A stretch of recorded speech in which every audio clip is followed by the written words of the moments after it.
Sakop sa ginibong drug bypass operation.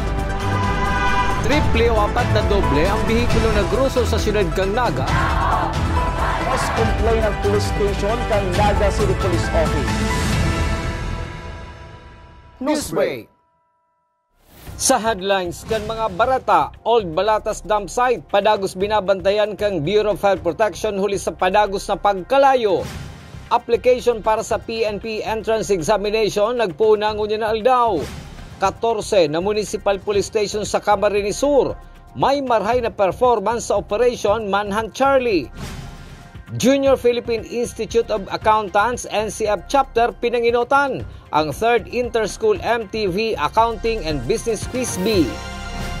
Diyos marhay na banggi. Ako si Mark Mendoza. Asin ako si Antoinette Eduardo, kami ang sa indong tagapagatod Bareta. Dating Balatas Dam Site na nagkalayo kan suudma asin pinagrespondihan kang Bureau of Fire Protection liwat nagkalayo kan sumagong aga.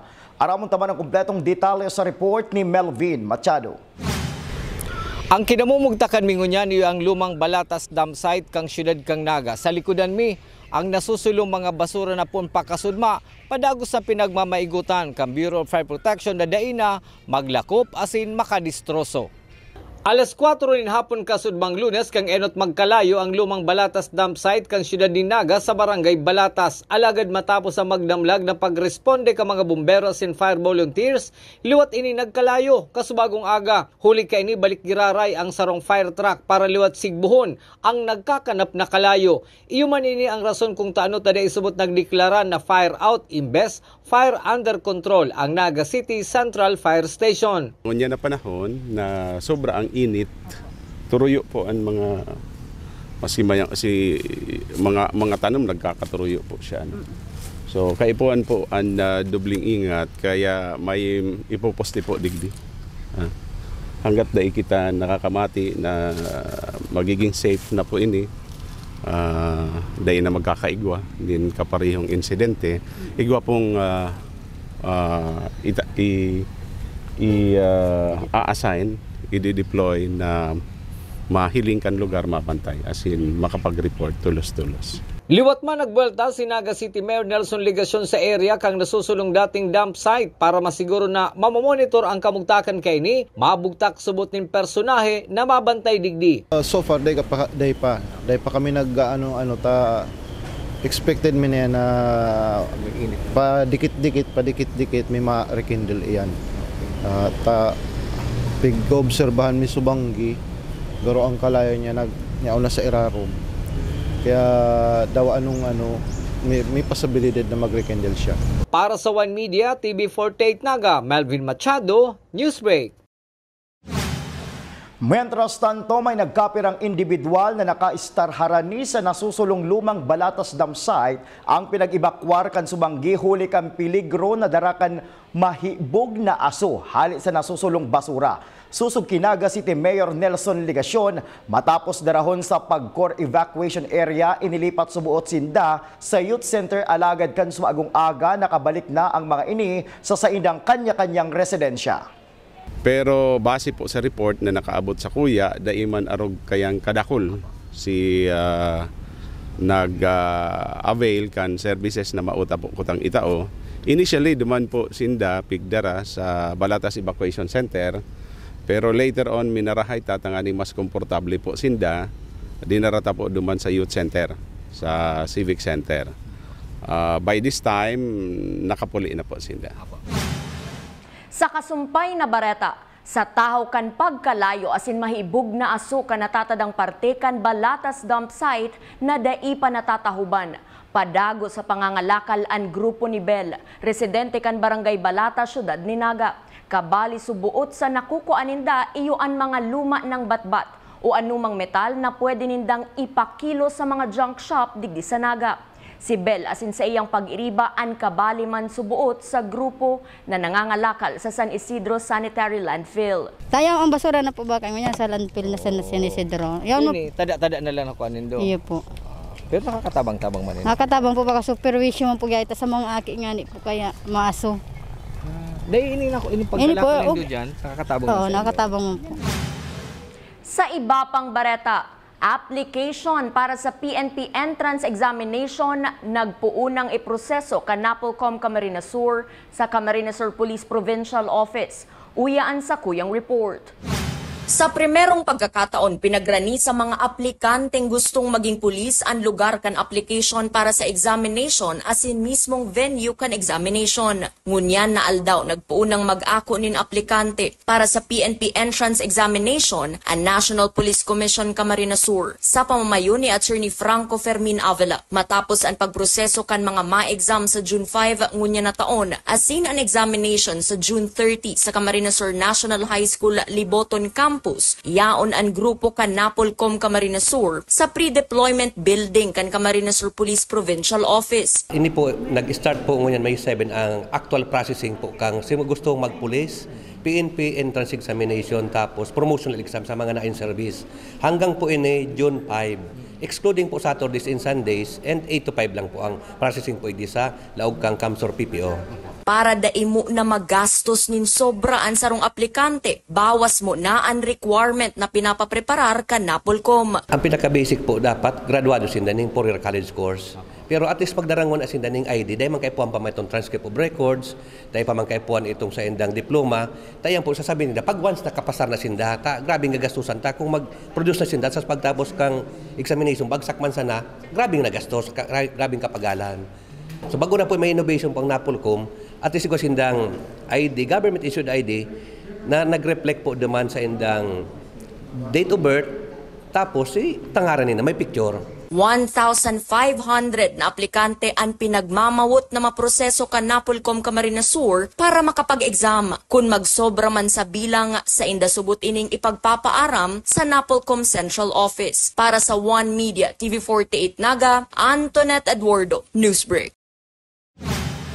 Padago sa mga bareta, bako ilang PNP entrance examination ang pinagkakasibutan kan grupo ni Attorney Franco Fermin Avila kan Napolcom Camarines Sur, kundi maging ang application for promotion kan kapulisan sa Camarines Sur.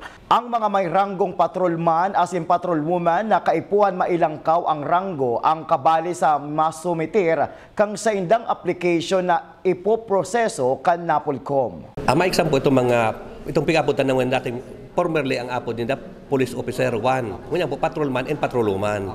May exam po sila ng ipig-apod ng PO 4th class, Police Officer 4th class exam, 3rd class, 2nd, tapos sa 1st class na po yan. May category po siya. Sa pagbabalikan Newsbreak, mga municipal police station na aktibo sa pag-implementar kan Oplan Manhunt Charlie. Pinangaranan, iyan asin iba pang mga bareta sa pagbuelta kan One Media TV48 Naga, Newsbreak. Dakop sa ginibong drug bypass operation. Triple o 4 na doble ang bihikulo na gruso sa siyudad kang Naga. Mas complain ng police station kang Naga City Police Office. Newsbreak. Flight attendants, prepare for takeoff, please.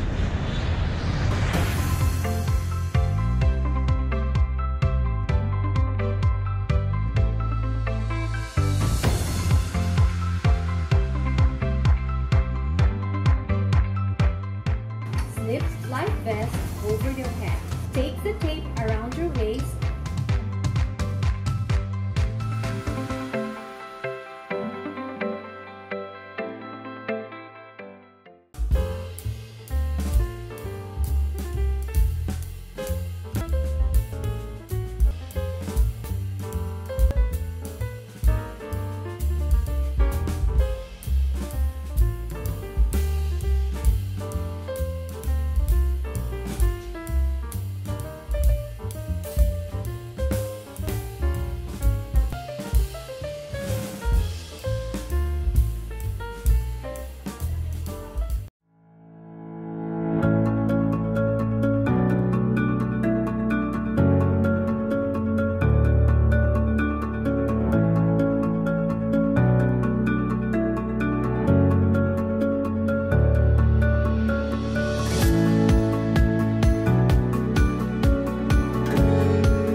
Converge is a world-class ICT company with the most resilient and superior fiber optic service in the Philippines that continues to delight millions of its users in the consumer space while serving a growing number of business clients in the SME, enterprise, and wholesale segment. Converge Business. Strength. Resiliency. Results.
Sa ginibong drug bypass operation.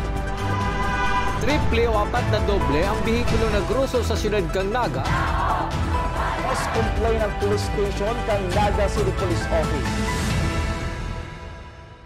Newsbreak.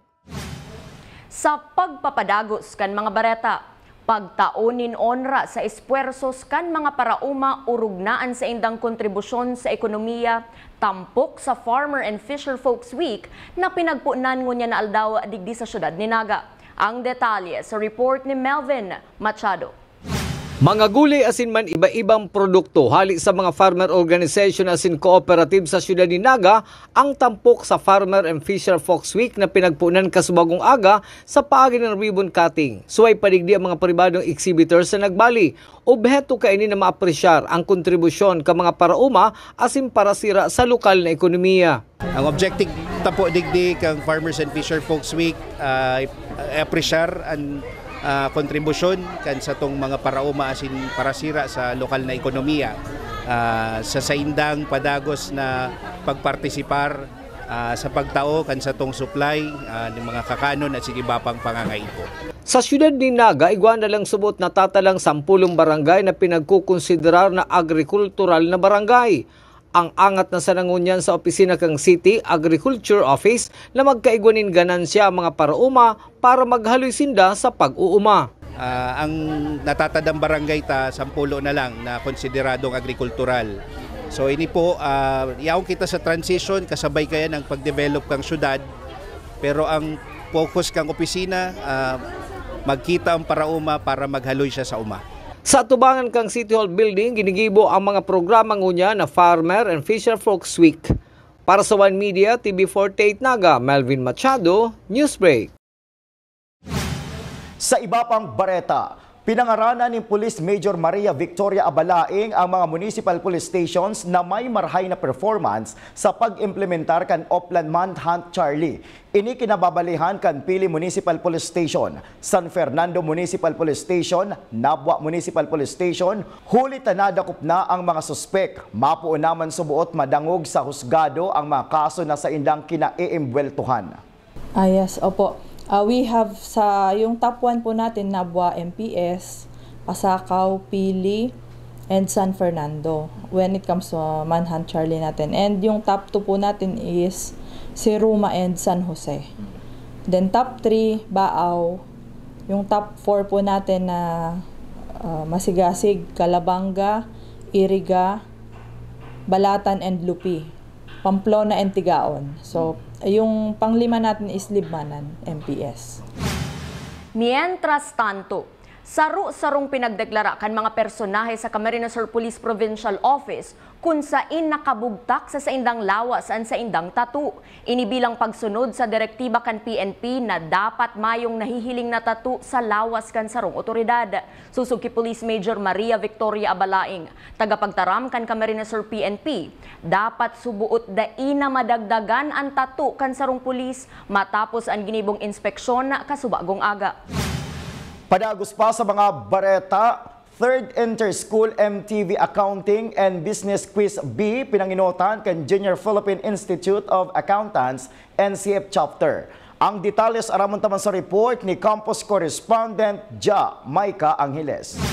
Daraan sa indang basic calculator, ballpen as in ang king tibay salado kan business as an accounting, nagpatiribayan ang mga piling estudyante halis sa 11 eskwelahan igdi sa Camarines Sur na nagpartisipar sa pinagibong 3rd Inter-School MTV Accounting and Business Quiz B kan Sabado sa Robinson's Place, Naga City. Puon sa elimination round as in qualifiers, 10 partisipante ang natada para maglaban sa final round as in nakalaog sa top 5 ang Concepcion Pequeña National High School, Kamaligan National High School, Kararayan National High School as in Naga City School of Arts and Trade. Sa huri, pinangaranan ang first placer na si Shane Ivan Britio hali sa Pamplona National High School. Sigun sa iya, dakula ang naging impluensya kan sa iyang tugang sa pagpersunyaman kan accountancy, business, and management. For me po, napatunayan ko na si mga grades ko po and si mga learnings na nagkakuha ko po during my FABM1 and FABM2 is accurate po and totoo po talaga.